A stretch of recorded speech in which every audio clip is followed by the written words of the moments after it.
Now, we're in a different time now.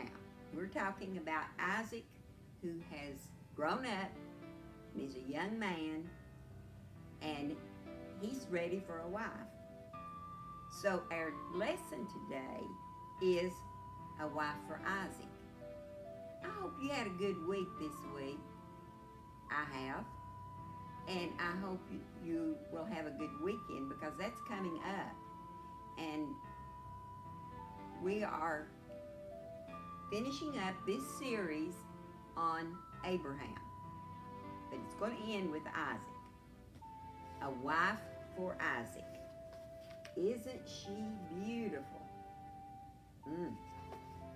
Well, he's not bad looking himself either.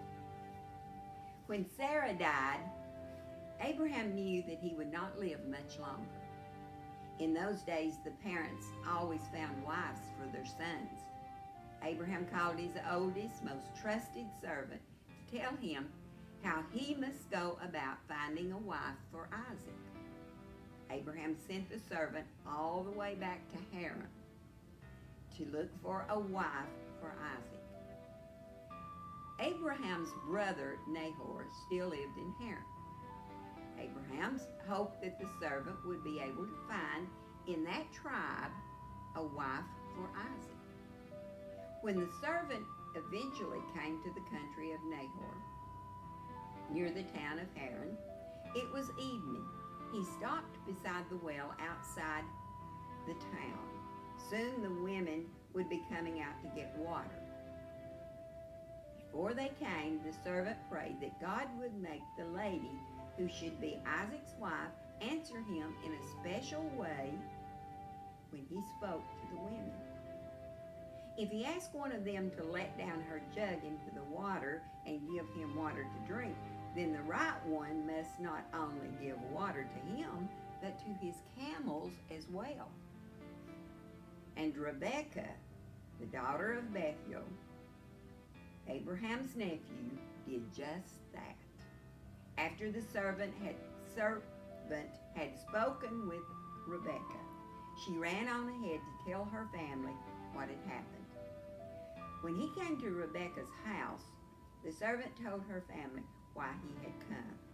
He explained who Abraham was. He gave them the presents Abraham had sent. The servant told how he had prayed to God to show him the lady who was to become Isaac's wife. And then he said he was sure that Rebekah was the right one. Her father Bethuel and her brother Laban were also sure it was God's will that Rebekah must go back to Isaac to be Isaac's wife.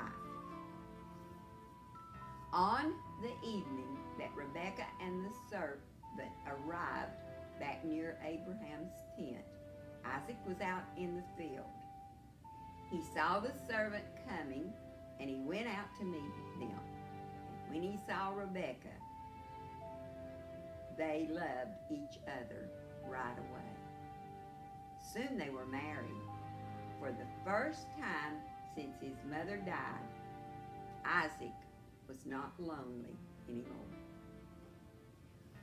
That's a love story. Did you know that? But he didn't know that he was going to get a wife. He saw her from the field and fell instantly in love with her. Now, you've heard of love at first sight. Well, that's what happened to Rebekah and Isaac. They loved each other the first time they saw them. But you know what? I think that was a God thing. I think he's the one that set this up. And that's the reason they loved each other. Y'all have a good day. And I love you. God does too.